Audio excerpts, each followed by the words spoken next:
All right, here we go. Let's try this thing again. Anyway, what you see on the screen is the objective was to dramatically increase network stumbling coverage by providing line of sight as large as possible to all the targets in the area.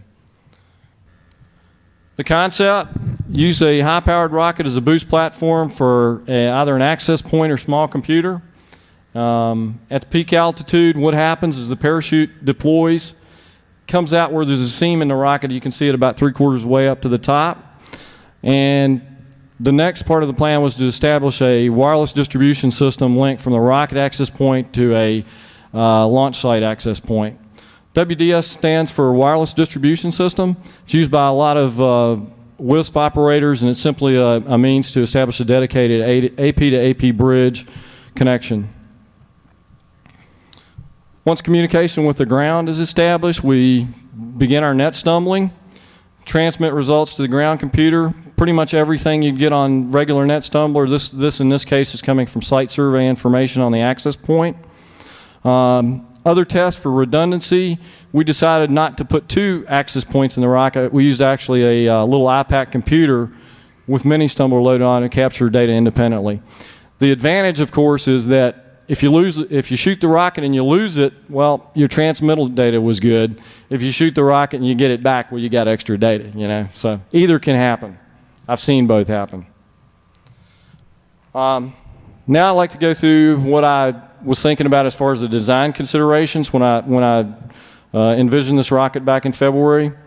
Component section is critical here because everything from the AP to the parachute has to withstand high G forces. It also has to fit in the body of the rocket. Very important. It's a 5.5-inch diameter rocket. It was pretty hard to find components. I mean, obviously a laptop won't cut it. I attempted, yeah, exactly. Additional redundancy was built in everything on this thing because if it can fail, it will on a rocket. The launch vehicle, initial design consideration was it had to be capable of boosting a 3-pound payload to an altitude of greater than or equal to 1 mile. Large enough to visually track and recover. I think you can see it. Engine thrust to weight ratio, minimum 5:1. That means it can get off the launch pad. If you put a weenie engine in your big rocket, you can just watch it sort of go up and do like this. And finally, as I'm a member of EEE, we're very safety conscious. We've kept rocketry legal in the U.S. It's still legal in the U.S., and we want to keep it that way. So we did this under all the government safety codes. And yeah. Here it is, and yes, America, size does matter. A little bit about the Nike smoke. You may have seen the smoke at some of the military installations around the country. It was used for atmospheric research in the 1950s. Its prominent feature, the Nike smoke, was named that because it had smoke generators and had a real dense smoke trail. The other characteristic of it, which is notable, is it has extremely large nose, sort of a swollen nose cone. So, good for electronics. One of you guys asked about the rocket specs a little earlier. This rocket was designed using a simulator called RockSim. With the weight and stuff on board, the design altitude was 7,800 feet. Liftoff weight 18 pounds. The motor, an Ellis Mountain L330 maximum thrust engine. That's 95 pounds and an 8.9 second burn time, which is pretty much incredible for a high power rocket. I mean, that baby just keeps burning and burning and burning. Finally, the electronics had to fit in that 12 by 5.5 inch payload section, which happens to be the little short section under the nose cone right there. Electronics considered, high power AP or computer plus a card had to be, whoa, I'm glad we still have power. Okay. Electronics also has to fit in the payload section, small enough to fit there in less than 3 pounds. Power was a big consideration. Batteries are very heavy devices. If you put something up in space or wherever, then you can't have very big batteries on it because that adds every ounce to the takeoff weight. So we went with devices that work from 12 to 18 volts DC, pulling no more than 100 milliamps. Pulls a lot of amperage, then your batteries are pretty much shot in 5-10 minutes or less. Other thing that the electronics had to handle was capable of at least 10 Gs. Here's what we considered as far as putting in the nose of the rocket, an IPAC handheld. I initially rejected this one, but later bought into it because I found one on eBay. But these are expensive, and basically what I did is use an old style IPAC, plugged the MCIA card into it, and it did have an external antenna jack then, so I could hook it to the high gain antennas. The other consideration was I think Dell sells some computing tablets that were suitable. However, $2,000, probably not a good idea to put on top of your rocket. You could see it vaporize in just a second or two. Laptops, as my friend Nick Hopler says, forget about it. It ain't going to happen. And then various access points. This is the winning access point. It happens to be a Deliberate access point. Deliberate makes high power APs. Coincidentally, they're one of the biggest suppliers in the U.S. for the WISP business. The specs for the access point supports 802.11b and G. Output power, 250 milliwatts on B, 100 milliwatts on G. Size and weight, 5 by 7 inches, fits perfectly in a 5.5 inch rocket. 12 ounces, it's a Zenwell radio, and there's the chipset. Has a bunch of advanced features on it, web managed, primarily of which we use the web managed user interface and site survey. Also supports encryption, WPA, TKIP, WPA2. The onboard computer. I wanted not just an air-to-ground signal transmittal when I first designed this thing, but I also felt like I needed some redundancy to collect onboard data. In other words, what if this thing went off and we didn't get any signal from it? That's a distinct possibility with something traveling like 300 to 500 miles an hour. So I found an old iPad on eBay and purchased it. Got my idea from a hacker whose name was Blackwave. He was very popular. He was at DEF CON back 2001, 2003 time frame.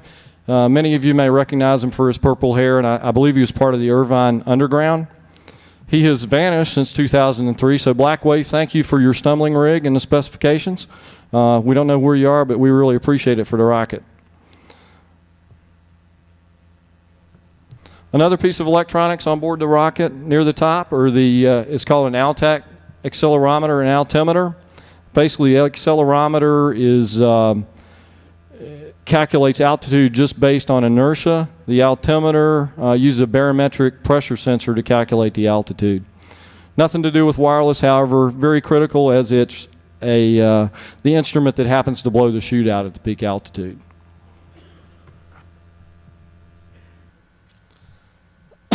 Next, we'll move on to the design of the antenna system.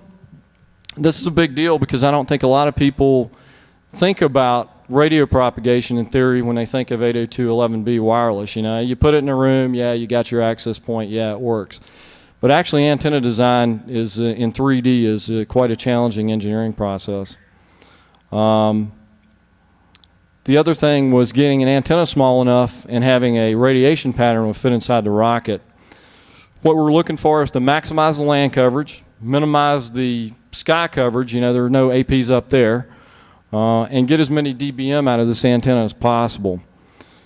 We used an antenna that was called a circular polarized antenna, and the reason we did this was that they're used for satellite systems, and circularly polarized antennas are very immune to Doppler effects and fading for moving objects. This is what it looks like. If you want to know the difference, it's pretty simple. Vertically polarized is what you have on most of your access points at the house. It's just, hey, I'm vertical here, look at me, and all the people you're talking to generally have the same antenna, which is I got this little antenna sticking up at the back of my computer. A lot of WISP operators in heavy trees using something called horizontal polarization. In this case, it goes on the horizontal beam. Reason for this, if you got heavy tree cover, you can easily shoot underneath the trees or underneath the canopy and get a lot better transmission distance as a WISP operator.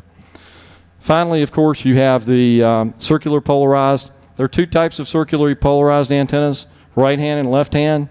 That's a right hand spiral, which is what we use. You have to have a pair of these in order to make them work right. Theoretically, the way these things work is that the incidence angle, pretty much you can have any incidence angle of signal, and the signal will not fade on when it hits that spiral on a circularly polarized antenna.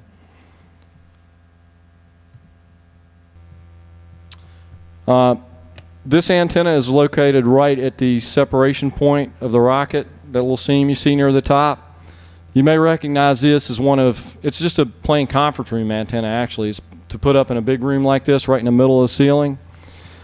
The patterns you see are what microwave engineers and amateurs use to determine where is this thing going to transmit. Horizontal, of course, is like this, so it's going to cover the room. In this case, it's going to cover the floor above and the floor below, because you can see it's got a couple null nodes to the top there, and it's got actually the right and left is up and down with respect to the room. See if I've got a pointer here I can show you.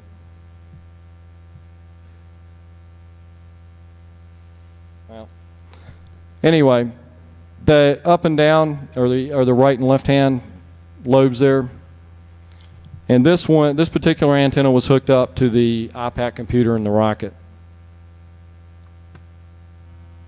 For the access point, which was a lot higher powered, I decided to go with an 8 dB antenna. Again, it was circularly polarized. Reason for this was I wanted a big cone under the rocket with as high gain and as much signal as I could get. Because what happens on this in wireless distribution mode, Dave on his computer on the ground was talking to the rocket, and then it was doing site survey going out in a cone-shaped area underneath. So that's what you're looking at here. It actually forms a cone underneath. Approximately 140 degrees, 70 degrees on each side, coming down from the rocket. Antenna coverage, as you see, 140 degree cone underneath the nose cone pointing straight down. And we're doing a few calculations here as far as the how far out it could go in the ground pattern. The math, basic trig here, you're looking at 53.6 square miles. That's assuming an altitude of 7,800 feet. Next slide.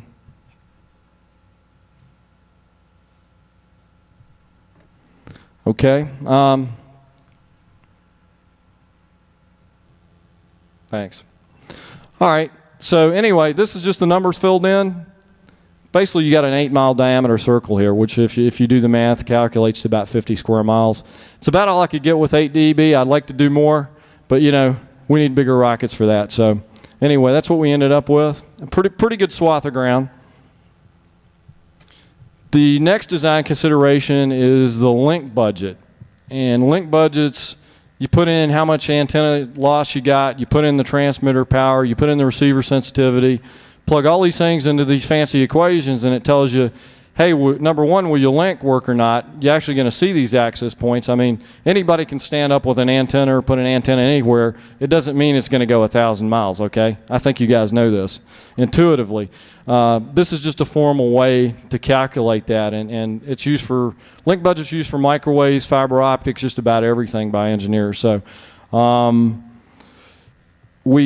calculated the reliability, the potential reliability for 2 links, one from the ground to the rocket, and the other going out from the rocket to all the target access points.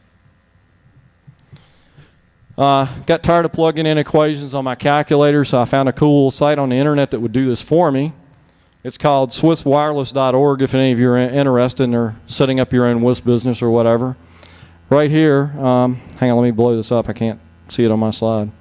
But the numbers here, basically for the transmitter, consider that as an access point target on the ground. The transmit output power would then be 50 milliwatts. Cable loss is actually calculated. I just plugged the number for the same cable loss I had on the rocket, which I figured you either got a antenna, you probably got an antenna directly connected to your access point anyway, and average 3 dB gain. Pretty much anybody that's got one at home, you've got that much at least. The reception numbers, that's the 8 dB circular antenna on board the rocket, the cable loss on board the rocket, and the receiver sensitivity. That's pretty good. deliberate, how sensitive it is, how much of a signal it can pick up. That's equivalent to an Orinoco card if you have one of those. Next is the Rocket AP to Wi-Fi targets. All the same calculations here, with the exception that we assume 3 dB on both receiver and sender transmitters. That one went to the backup IPAC unit. As you can see here, for the 50-mile circle, it says on the bottom, link will be near theoretical limit. Link performance will be bad. Well, we didn't really care about performance. We just cared about stumbling and seeing the AP. So big deal. Software I used. The web browser comes with, the deliberate access point comes with a built-in web browser, which was cool because all we needed was Explorer, and we could contact the rocket, do anything we wanted to on the deliberate software. We use HyperSnap 6 as screen scrapes. Basically, we're catching the signal from the rocket and just doing screen scrapes on it. NetStumbler 4.0 on the ground, Mini Stumbler on board the IPAC on the rocket. Access point setup. Here you see that we set delivering up for both B and G bands and set it up as a wireless distribution system. That simply means that it's got a 50-50 operating ratio. It operates 50% of the time as just a dedicated bridge link to the rocket. It operates 50% of the time scanning the targets on the ground. Another setup screen here. This just shows the power settings. We cranked this thing up to maximum power before we launched it.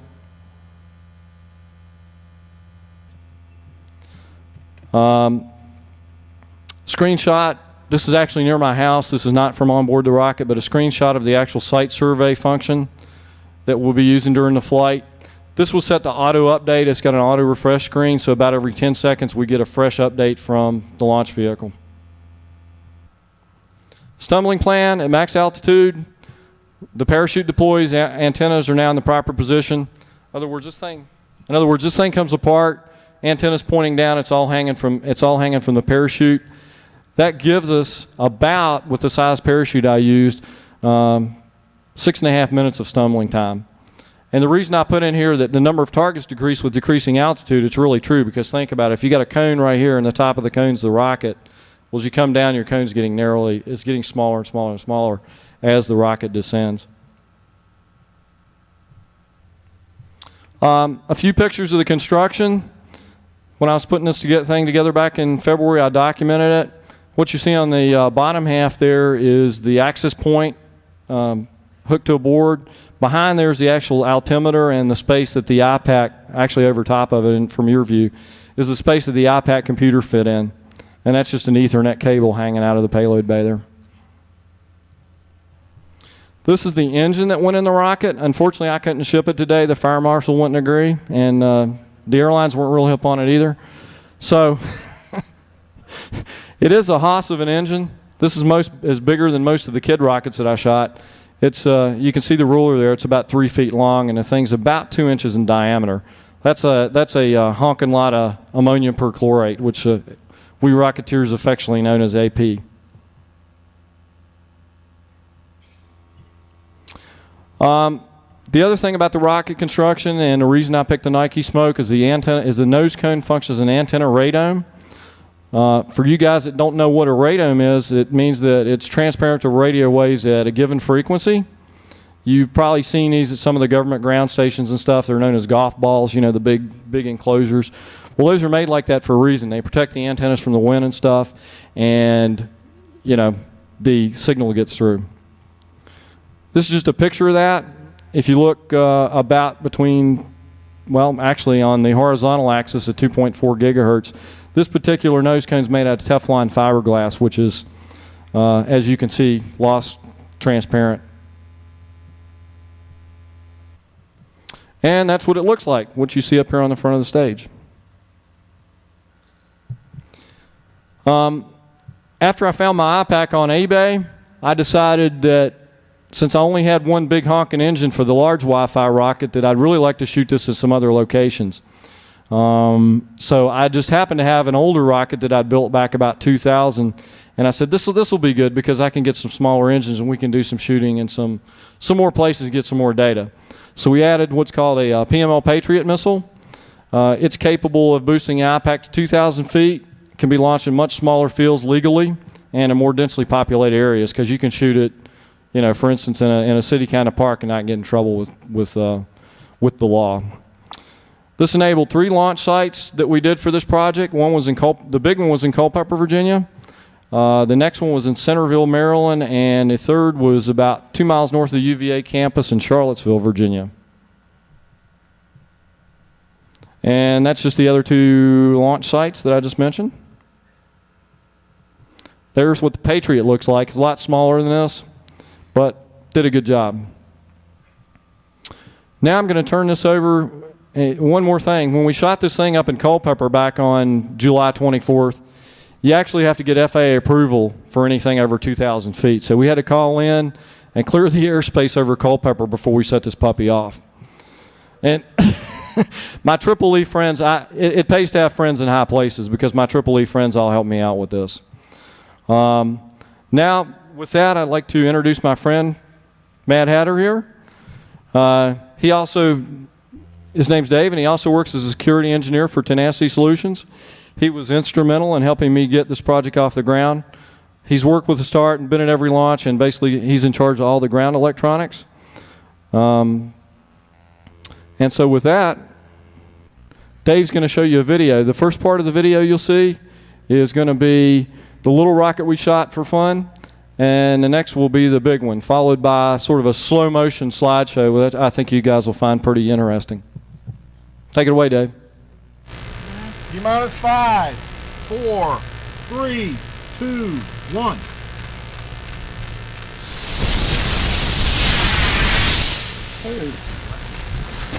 Okay, go, Mike. Ready? Go. All right. T-minus 5, 4, 3, 2, 1. Come on.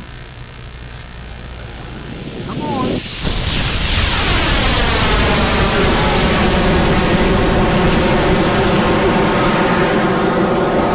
I just lost it. Where is it? No, it's in these low-lying clouds again. It's going to be dropping down here shortly.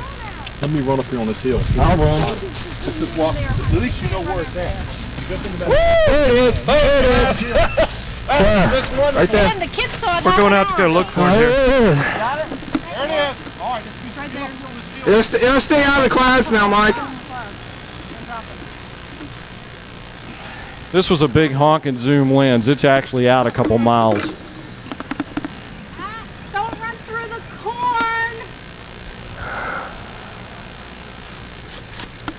Right here, Rick. Where I'm at. That's the spot in the valley. Come on up here real quick.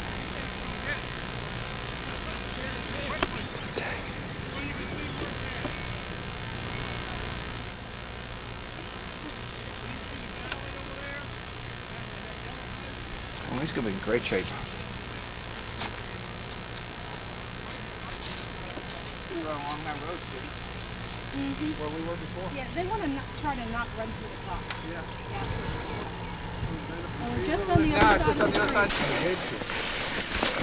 And we had to walk about a mile to go find it, searching through the farms that surrounded the launch site.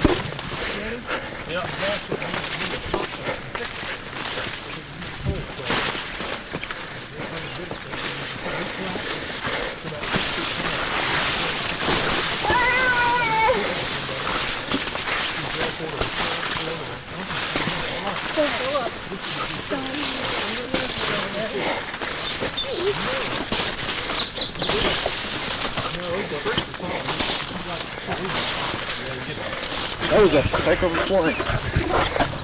We found it in somebody's front yard, about 200 yards from the front of their front door. So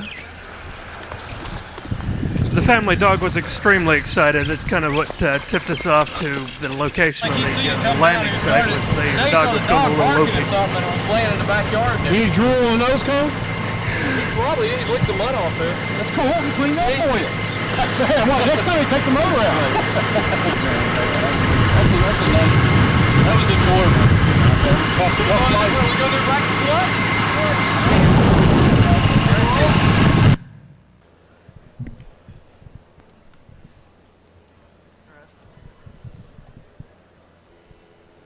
All right, here we go. All right, so what you're looking at here are the results of the rocket chute. Well, hang on.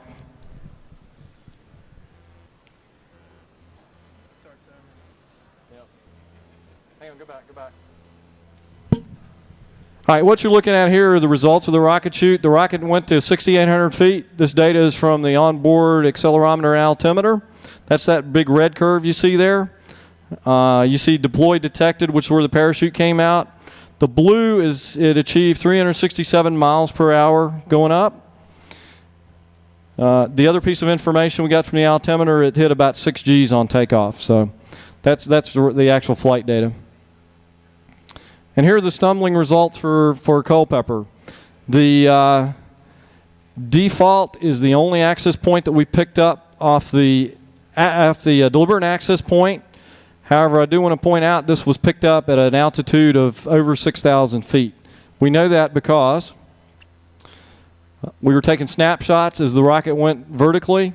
It took off at exactly 10:32 a.m.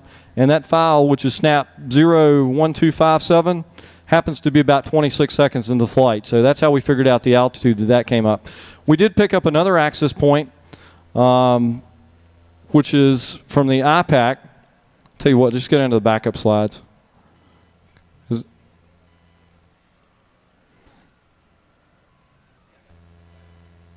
right. Here's the net stumbler from the same Culpeper chute. We picked up a Linksys at 2,000 feet. The other shots we did, this is the Maryland sod farm launch, and here are the APs we picked up there.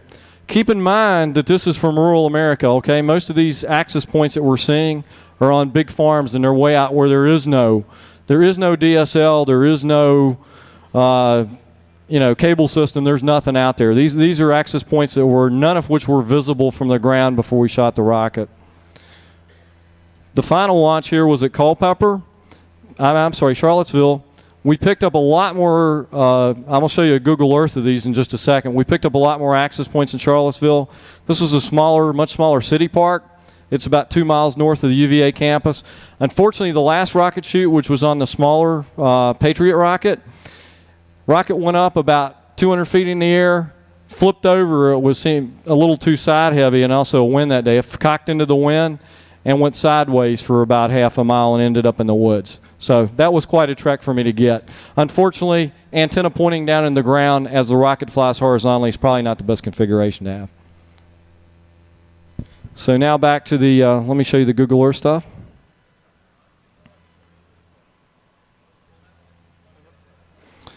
This is the Culpeper launch site, and what I want to, let me get my pointer out here. What I'd like to show you is where we took off from and where we ended up. The Culpeper site, the launch field is right there. That's where we launched from. And where we ended up was way over here near a house, about 2 miles away. That's a big trek you saw us doing through the cornfields and stuff. I mean, this thing was way out there. In fact, this field is huge. I think it's at least a 1,000-acre farm, and we ended up in this lady's backyard, which, the dog wasn't at all happy. The next launch site we did was on the Maryland sod farm. Some of you rocketry guys may know this as MD at Maryland Delaware Association of Rocketry launch site. The actual sod farm is right through here. That's where we took off from, and we ended up, it's a very small rocket, ended downwind in that field right there. So again, what I like to point out here is that you got a very few houses. If you look closely down through this region, there are a couple houses, and up through here. This area here is not actually housing. That's like different crops and stuff. And I do know for a fact that there are no DSL or any kind of cable or anything in this area. So that's your 50 square mile circle, which we picked up. Charlottesville, Virginia launch site. It happens to be a city park. Hard for me to see right here, but it happens to be a city park. About right through this region here. There's a big clear field, actually right here. The rocket took off there, ended up 200 feet on its side and ended up in these woods right here. As you can see, UVA campus is down through here. That was a target-rich environment. Unfortunately, wind didn't cooperate that day, and I didn't get much data. I got 7, 2 on the ground, 7 in the air. You know, we had to call it a day, unfortunately. But I was hoping for a slew of access points there. Here's the overall results. Culpeper, we found 2 APs. 1 detected at 2,000 feet by the IPAC unit. 0 visible at ground level. Maryland launch site. Of course, all we had was the IPAC on board there. That was 3 APs. Again, none visible on the ground. And in Charlottesville, Virginia, we had 7 access points and then only an altitude of 200 feet, if that, sideways. People are much more security conscious in Charlottesville, just about everybody. I had a stay-out access point. I have all kinds of weapon encryption going there. So, obviously, rural America's prime target if you can find them. But you wouldn't find these by war driving. We got 5 minutes. Okay, so the conclusion is wireless access points are scarce in rural America. Most are fed by VSATs, which are same thing as direct wave, small satellite dishes. WarRockets picked up target APs in both the remote Maryland and Virginia sites, the rural sites. None were visible on the ground. Go ahead. Pros of WarRocketing: advantage, locating hard to find satellite-based APs, possible military uses. I know for a fact that the government does this with much bigger and better stuff, you know, $1 million plus. We did it for $1,000 basically, including all the electronics. Potential applications: targeting Bin Laden, Mel Gibson, whoever he hates AP. You fill in the blank. Number 2, you live in Wyoming and always suspected there was that Starbucks cafe just over the next ridge. And number 3, why drive when you can fly? WarRocketing cons: it's expensive. Propellant costs $35 for the little rocket. It costs $200 for the big one to go up once. Parachute time, yeah, okay. You got to get pretty high, and you got to have a pretty hefty shooter. You're not going to get you much stumbling time. Electronic size and weight: ultimately you need a bigger and bigger rocket to boost more sophisticated equipment. Safety requires large recovery area. Downtown Manhattan's probably not a good location. Keep in mind, any of you guys wanting to get into this, it can be a very dangerous hobby. It's a very fun hobby. But there was one story when Triple E first started of it was near a trailer. This particular launch site was near a trailer, and the rocket, the parachute failed to come out. This thing becomes what's called a ballistic missile when the parachute fails to come out. Went through the roof of the trailer, actually impacted their kitchen table and buried itself right in the middle of the kitchen table. Fortunately, it didn't injure anybody. But keep that in mind. If you want to do a rocket, do it safely, do it legally. Next. Future work: what I wanted to do with this rocket, but I didn't have enough vertical space on it, was put a long sector antenna. You guys have probably seen them on cell towers. They go up to 12 to 18 dB, which would buy you about 450 square miles. A lot bigger target area. Unfortunately, my rocket was not quite tall enough for that. Maybe next year. Also, GPS is a nice addition, and a nice small circuit board. We can actually, you know, start to track things. And as the antenna rotates, the idea was to have this antenna pop out of the rocket and just sort of do this, like the radar mast you see on a ship, just sort of rotate coming down, which would give us targets all over the area. Next. Lesson learned: laptops and sunshine do not mix. Dave had a hell of a time. I had a hell of a time. You almost have to have incredible vision to look at a laptop in the bright sun. Rockets without parachutes on ballistic trajectories are dangerous to your health. Number 3, very true: if it can fail, it will. Shooting rockets is a lot like gambling in Vegas. Don't launch anything you're not prepared to lose. And finally, once you push that launch button, you're pretty much done. Here are the websites that were listed. Any of you guys interested in the equipment, the other stuff we used? Next. I'd like to thank everybody, particularly Dave Cantrell, for all his help at every launch, and the ground computers, and the whole Tenacity crew. As you see, a lot of my teammates here helped me out with the video editing, graphics, weather, and the other guys I'd like to thank are Ben Russell and Mike Showalter, who are big into Triple E rocketry and Culpeper, and Caleb of Deliberate Systems. Next. Those are some of the things. If you want to do research about this later, you can look up. It's on the DEF CON CD. Next. And that's about it. I'll take questions now.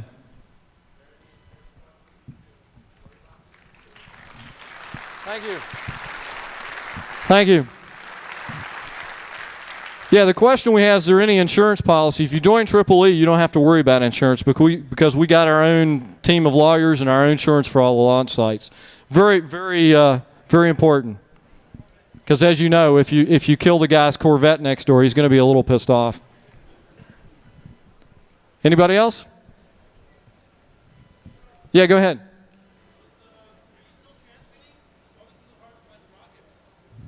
Say again, was I still transmitting?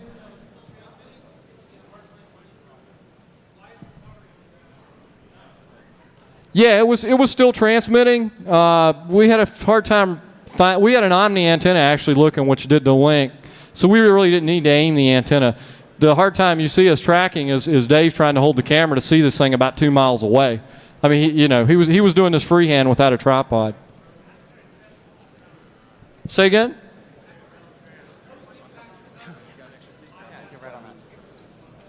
Post-impact recovery?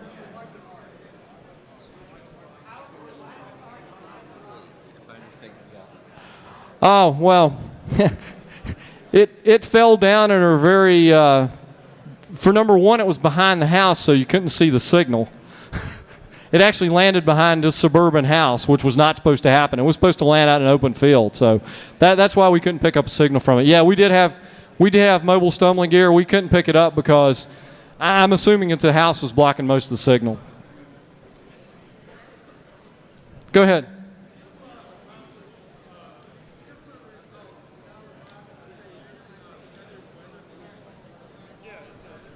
Oh, absolutely. Tethered weather balloon people, I think Dave even mentioned model, RC planes and stuff like that. Absolutely. I just happened to be in rocketry, and it seemed like a cool thing to do.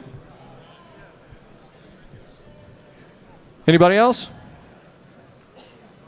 If not, I thank you all for coming today, and I'll have the rocket in the next one of the free areas over here. You guys come by, and I'll show you the insides of it. Thank you very much.